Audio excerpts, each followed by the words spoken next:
하나님 나라의 백성인 하백 여러분, 하백의 성경 아카데미에 오신 것을 환영합니다. 이 시간은 예수의 제자도 21강 시간입니다. 이번 시간에는 제자도와 영성 형성으로 국내에 번역된 책입니다. 영어로는 더 킹덤 라이프인데요. 거기에 일부의 영성 형성의 과정적 요소들의 첫 번째로서 달라스 윌라드가 쓴 하나님 나라의 복음과 영성 형성에 대한 내용입니다. 그리스도인과 비그리스도인을 막론하고 우리에게는 우리의 마음이 일러주는 대로 살기 위해 개인적 순결과 능력을 갖고 싶은 깊은 갈망이 있습니다. 우리에게 필요한 것은 구속과 관련하여 하나님과의 실질적인 관계를 들여다보는 깊은 통찰입니다. 우리는 일상생활의 일부로서 하나님 나라와 지속적으로 교류할 수 있게 해주는 깨달음이 필요합니다. 라고 달라스 윌라드는 자기 책 영성 형성에서 이야기하고 있습니다. 우리가 하나님이 의도하신 풍성한 삶을 살고 예수님과 그의 가르침에 어울리는 사람이 되려면 하나님 나라 안에서 사는 것이 필요합니다. 삶의 전 영역에서 하나님 나라와 지속적으로 교류하는 것이야말로 그리스도를 닮아가는 지속적인 과정에 필요한 영적 환경입니다. 그러니까 새로운 탄생, 곧 위로부터 태어나는 일은 바로 하나님 나라에 들어가는 출생을 일컫습니다. 요한복음 3장 5절입니다. 예수께서 대답하시되 진실로 진실로 내게 이르노니 사람이 물과 성령으로 나지 아니하면 하나님의 나라에 들어갈 수 없느니라. 사도 바울은 골로새서 1장 13절에서 그가 우리를 흑암의 권세에서 건져내사 그의 사랑의 아들의 나라로 옮기셨으리로 묘사하고 있습니다. 이것이 그리스도 안에서 새로운 삶의 출발점입니다. 바로 그 시점에 우리는 하나님 나라 안에 있습니다. 우리는 하나님 나라의 소유가 되긴 했지만 아직도 충분히 적응하지 못한 상태입니다. 지점에서 영적인 성장 내지는 형성이 필요합니다. 그러므로 예수님께서는 우리에게 지속적으로 그 나라, 무엇보다도 하나님이 활동하시는 그 나라를 구하고 또 그 나라의 특징인 의 혹은 선을 구하라고 명령한 것입니다. 말하자면 우리는 곳곳에서 하나님 나라를 열심히 찾아야 한다는 뜻입니다. 마태복음 6장 33절입니다. 너희는 먼저 하나님의 나라와 하나님의 의를 구하여라. 그리하면 이 모든 것을 너희에게 더하여 주실 것이다. 우리가 마땅히 행할 것을 강조하고 있습니다. 신약 성경의 다른 주요 구절들에서도 볼 수 있듯이 우리는 영적으로 성장하는 중에 우리 자신이 분별력 있는 행동을 하도록 부름받았습니다.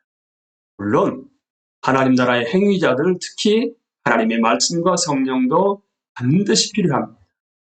그러나 우리는 그들의 몫을 할 것으로 믿습니다.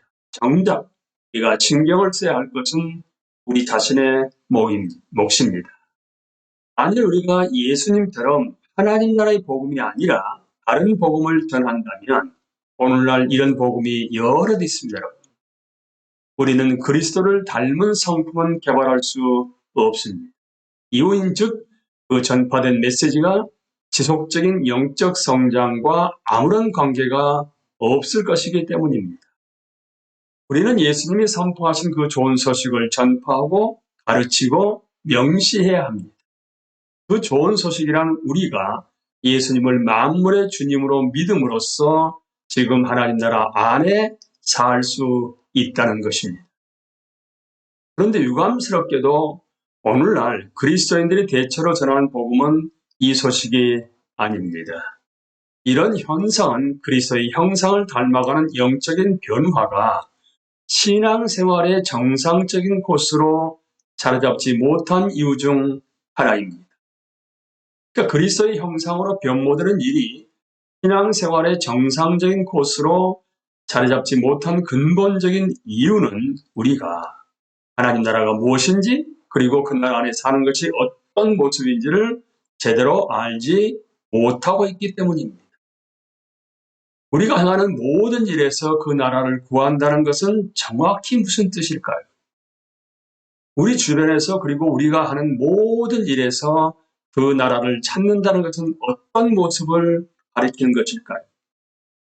이런 질문에 답하려면 하나님 나라라는 개념의 출처로 되돌아가는 것이 필요합니다. 말하자면 구약 성경에 기록되어 있는 유대 민족의 역사적 경험으로 돌아가야 한다는 뜻입니다. 하나님 나라에 관해 가장 뚜렷하게 묘사하고 있는 책은 시편입니다. 시편 145편 8절에서 13절 말씀입니다. 여호와는 은혜로우시며 긍휼이 많으시며 노하기를 더디하시며 인자하심이 크시도다. 여호와께서는 모든 것을 선대하시며 그 지으신 모든 것의 긍휼을 베푸시는도다. 여호와여, 주께서 지으신 모든 것들이 주께 감사하며 주의 성도들 주를 송축하리이다. 그들이 주의 나라의 영광을 말하며 주의 업적을 일러서 주의 업적과 주의 나라의 위엄 있는 영광을 인생들에게 알게 하리이다. 주의 나라는 영원한 나라이니 주의 통치는 대대에 이르리이다. 하나님 나라에 관한 구약 성경의 기본 가르침은 창조 세계 전체를 다스리시는 그분의 통치와 그분을 부르는 모든 사람들에게 임하는 그분의 현존입니다. 적어도 이스라엘의 공동체 내에서는 하나님의 지식과 능력이 그분을 부르는 자들에게 즉시 주어진다는 사상이 생겼습니다. 하나님의 무소부재하심과 전지하심이란 신학적 교리가 삶의 현장으로 접목되었던 것입니다. 역대하 16장 9절입니다. 여호와의 눈은 온 땅을 두루 감찰하사 전심으로 자기에게 향하는 자들을 위하여 능력을 베푸시나니 전지하심과 무소부재하심이 모두 말씀 가운데 나오고 있습니다. 시편 55편 22절입니다. 너희의 짐을 주님께 맡겨라. 주님이 너희를 붙들어 주실 것이니 주님은 의로운 사람이 망하도록 영영 그대로 버려두지 않으실 것이다. 베드로전서 5장 7절에서는 시편 55편 22편을 이렇게 말하고 있습니다. 너희 염려를 다 주께 맡기라. 이는 그가 너희를 돌보십니다. 시편 34편 15절입니다. 여호와의 눈은 의인을 향하시고 그의 귀는 그들의 부르짖음에 기울이시는도다. 성경의 가르침 중심에는 우리를 위해 그리고 우리와 함께 능동적으로 활동하는 하나님, 사랑이 많고 전능하신 하나님이라는 개념이 있습니다. 그분은 수동적이지 않습니다. 그분은 멀리 계시지 않습니다. 그분은 무관심하지 않습니다. 시편 121편 3절입니다. 여호와께서 너를 실족하지 아니하게 하시며 너를 지키는 이가 졸지 아니하시리로다. 이 모든 가르침은 하나님은 행동하시는 분임을 우리에게 알려줍니다. 하나님은 우주 안에서 활동하실 뿐만 아니라 언제나 자기에게 열려있는 자들을 향해 움직이는 행동하시는 하나님이십니다. 그러니까 하나님 나라는 한마디로 행동하시는 하나님, God in action입니다. 통치하시는 하나님이십니다. 하나님 나라는 하나님의 원하신 바가 이루어지는 곳입니다. 하나님 나라를 구하는 일은 하나님이 자연과 인생을 위해 세운 법칙을 알고 그것을 따르려고 애쓰는 것입니다. 우리가 하나님의 법에 맞추어 정렬하면 그것은 곧 하나님이 행하신 일에 맞추어 정렬하는 셈입니다. 하나님의 법은 하나님 나라에서 그분이 갖고 있는 성품을 드러냅니다. 마태복음 6장 33절입니다. 너희는 먼저 하나님 나라를 구하라는 예수님의 말씀을 들을 때 우리는 어떻게 하면 되지요? 라고 묻고 싶습니다. 한 가지 방법은 하나님의 법을 찾고 따르는 것입니다. 그 법들을 따르려면 많은 도움이 필요한데 우리는 그런 도움을 얼마든지 받을 수 있습니다. 하나님이 우리에게 법을 주실 때는 그것을 따를 수 있도록 은혜도 공급하시기 때문입니다. 우리는 하나님 나라를 구하는 것을 돕는 방편이 많이 있다는 것에 유념해야만 합니다. 먼저 하나님이 계십니다. 하나님의 아들과 하나님의 영인 성령도 계십니다. 하나님의 말씀도 존재합니다. 하나님의 백성들도 있습니다. 하나님이 행하신 업적들도 있습니다. 하나님 나라에 속한 모든 것도 들 수 있습니다. 하지만 하나님 나라의 진수는 무엇일까요? 다시 말하지만 하나님 나라는 행동하시는 하나님이십니다. 하나님은 항상 존재하시고 항상 행동하실 것이기에 하나님 나라는 언제나 존재했고 또 항상 존재할 것입니다. 마태복음 5장 10절입니다. 내가 너희에게 이르노니 너희 의가 서기관과 바리새인보다 더 낫지 못하면 결코 천국에 들어가지 못하리라. 여기서 예수님은 죽은 뒤에 천국에 가는 것에 관해 혹은 누가 들어가고 누가 못 들어갈지에 관해 말씀하고 있지 않습니다. 그분이 현재 관계에 관해 그리고 진정한 삶 속으로 들어가는 것에 관해 말씀하고 계십니다. 만일 우리가 서기관과 바리새인의 수준에 머물러 있다면 우리는 누룩처럼 퍼지는 하나님의 통치에 참여하지 못할 것이라는 말입니다. 우리의 인생은 스스로 옳다고 생각하는 것과 그리고 우리의 능력으로 이룰 수 있는 것에 국한될 것입니다. 그리고 그것은 그리 대단한 인생이 아닙니다. 예수님은 지금 세상의 한복판에서 계십니다. 그 왕은 원하는 사람은 누구나 와도 좋다라고 말씀하고 계십니다. 당신을, 우리를 이 정책에서 배제시키는 선제 조건은 존재하지 않습니다. 우리의 생명은 하나님의 생명에 붙잡히게 되고 이는 우리의 생명을 영원한 생명으로 만들어줄 것입니다. 예수님께서 요한복음 17장 3절에서 말씀하신 것처럼 영생은 오직 한 분이신 참 하나님을 알고 또 아버지께서 보내신 예수 그리스도를 아는 것입니다. 이것이 바로 여러분 영생입니다. 영원히 살아계신 예수님과의 살아있는 관계인 것입니다. 사도 바울은 이방 세계를 향해 나갈 때 하나님 나라를 어떻게 생각했을까? 흔히들 바울은 예수님과 다른 복음을 전했다고 생각하는 듯합니다. 바울은 골로새서 1장 13절에서 우리가 위로부터 태어남으로 흑암의 나라에서 하나님의 아들의 나라로 옮겨졌다고 말합니다. 바울의 언어는 곧 하나님 나라의 언어입니다. 그리고 바울의 복음은 예수님의 복음과 마찬가지로 영성 형성에 초점을 두고 있습니다. 골로새서 1장 9절에서 12절 말씀입니다. 그러므로 우리가 여러분의 소식을 들은 그날부터 우리도 여러분을 위하여 쉬지 않고 기도합니다. 우리는 하나님께서 여러분에게 모든 신령한 지혜와 총명으로 하나님의 뜻을 아는 지식을 채워주시기를 빕니다. 여러분이 주님께 합당하게 살아감으로써 모든 일에서 그분을 기쁘게 해드리고 모든 선한 일에서 열매를 맺고 하나님을 점점 더 알고 하나님의 영원한 권능에 서는 모든 능력으로 강하게 되어서 기쁨으로 끝까지 참고 견디기를 바랍니다. 그리하여 성도들이 받을 상속의 몫을 차지할 자격을 여러분에게 주신 아버지께 여러분이 빗속에서 감사를 드리게 되기를 우리는 바랍니다. 이것은 물론 영성 형성 혹은 은혜 안에서의 성장에 따른 결과입니다. 이는 바울 자신과 그 교인들 향한 바울의 소원이라고도 말할 수 있습니다. 골로새서 3장 1절에서 3절입니다. 그러므로 여러분이 그리스도와 함께 살려주심을 받았으면 위에 있는 것들을 추구하십시오. 거기에는 그리스도께서 하나님의 오른쪽에 앉아 계십니다. 여러분은 땅에 있는 것들을 생각하지 말고 위에 있는 것들을 생각하십시오. 여러분이 이미 죽었고 여러분의 생명은 그리스도와 함께 하나님 안에 감추어져 있습니다. 이 구절과 그 뒤에 나오는 내용은 순전히 영성 형성에 관한 구절들입니다. 그런데 그리스도와 함께 다시 살아나는 것이 새로운 삶의 전제가 되고 있음을 주목하셔야 합니다. 하나님 나라는 그리스도 안에서 그리고 무엇보다도 부활을 통해서 그 모습을 드러냅니다. 그래서 우리는 십자가와 부활 둘 다를 가지고 있어야만 합니다. 그렇지 않으면 하나님 나라나 그 나라의 그리스도가 없을 것이고 따라서 잘못된 구원관을 갖게 될 것이기 때문입니다. 말하자면 신자가 갖고 있는 현재의 영적인 생명, 곧 부활의 생명과 상관이 없는 구원을 생각하게 될 것입니다.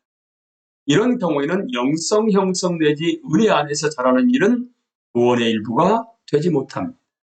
그러므로 진정한 영적인 삶을 영위하려면 편협한 속죄관, 즉 구원에 있어서 중요한 것은 예수님이 우리의 죄를 위해 징벌을 받았다는 사실뿐이라고 보는 견해를 뛰어넘어야 합니다. 구원이 우리의 죄가 용서받았음을 의미하는 것은 확실하지만 하나님의 관점에서 보면 구원의 행위는 바로 생명의 부여라는 것에 유념해야 합니다. 이는 중생을 뜻합니다. 그리고 부여된 생명은 부활의 생명이며 또한 계속 성장하는 실제입니다. 신약 성경은 우리가 어떤 존재가 되어가고 있는지를 거듭해서 말씀하고 있습니다. 요한일서 3장 1절에서 3절 말씀입니다. 보라, 아버지께서 어떠한 사랑을 우리에게 베푸사 하나님이 자녀라 일컬음을 받게 하셨는가. 사랑하는 자들아, 우리가 지금은 하나님의 자녀라. 장래에 어떻게 될지는 아직 나타나지 아니하였으나 그가 나타나시면 우리가 그와 같을 줄을 아는 것은 그의 참모습 그대로 볼 것이기 때문이니 주를 향하여 이 소망을 가진 자마다 그의 깨끗하심과 같이 자기를 깨끗하게 하느니라. 우리가 그리스도를 닮아간다는 이 위대한 주제는 지금 우리가 영광스러운 삶 속으로 들어가고 있음을 분명히 밝히고 있습니다. 우리는 그의 깨끗하심과 같이 우리 자신을 깨끗하게 하고 있습니다. 바로 이것이 영성 형성을 묘사한 말이 아니고 무엇이겠습니까? 영성 형성이란 예수님의 제자들에게 일어나는 일종의 훈련 과정입니다. 영성 형성과 제자들은 부활한 주님을 통해 우리에게 오는 하나님 나라에서의 삶이 성장하는 것을 일컫습니다. 예수님의 제자로서 나는 그분과 함께 살면서 그분이 하나님 나라 안에 살았듯이 나도 하나님 나라 안에 사는 법을 배우고 있는 중입니다. 영성 형성이란 예수님의 명시적인 말씀을 받아들여 그렇게 사는 법을 배우는 것을 가리킵니다. 우리의 신분과 본성은 하나님 나라 안에서 우리에게 주어진 삶이 제공합니다. 어떻게 하면 나는 화를 내지 않고 남을 경멸하지 않을 수 있을까? 이것은 영성 형성의 문제입니다. 당신이 사람을 어떻게 생각하는가? 당신이 실제로 사람들을 어떻게 생각하는가? 그들이 나의 마음과 생각 속에서 어디쯤 서 있는가? 바로 이것이 영성 형성에 중요시하는 문제입니다. 그것은 외적인 예절에 관한 것이 아니라 꼭 사람이 그리스도를 닮아 성장하는 것과 관련이 있습니다.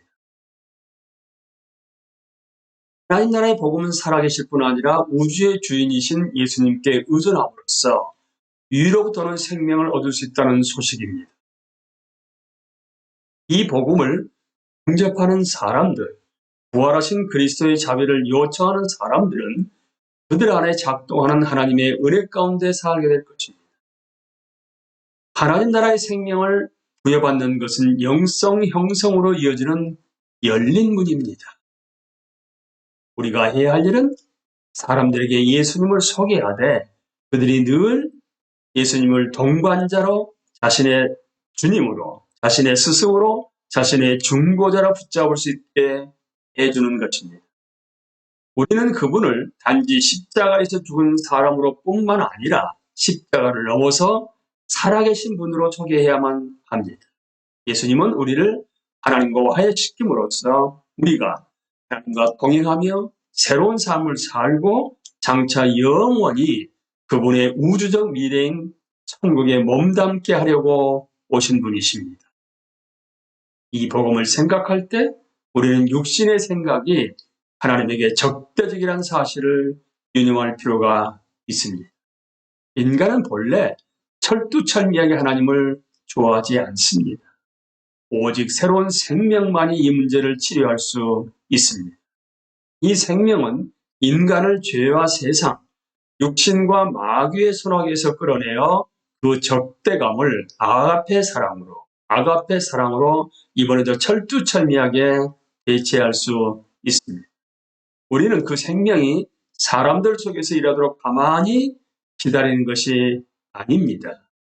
우리는 말씀과 성령, 우리의 삶과 교회의 삶을 통하여 그들의 마음과 생각에 열매와 믿음과 회개를 불러 일으킵니다.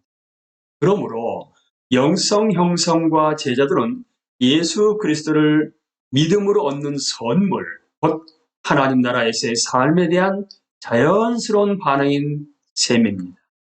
하나님 나라는 그리스도 안에서 이루어지는 영성 형성의 바탕과 에너지가 됩니다. 하나님 나라의 백성인 하백 여러분, 이제 하나님 나라의 복음과 영성 형성과의 관계를 여러분들이 어느 정도 파악을 하셨을 것입니다. 그러니까 영성 형성과 제자들은 예수 그리스도를 믿음으로 얻는 선물임과 동시에 그것은 하나님 나라에서의 삶에 대한 자연스러운 반응입니다. 하나님 나라의 백성으로서, 아백으로서 우리의 삶은 자연스럽게 영성 형성과 제자도로 연결되게 되어 있고, 그리스도 안에서 이루어지는 하나님 나라가 바로 우리의 영성 형성과 또한 제자도의 바탕과 에너지가 된다는 사실을 알고, 여러분과 제가 예수님의 제자요 또한 하나님 나라의 백성으로서 삶 가운데서 하나님을 영원하게 할 수 있는 하나님 나라의 백성으로 살아갈 수 있게 되기를 예수님의 이름으로 기도합니다. 감사합니다.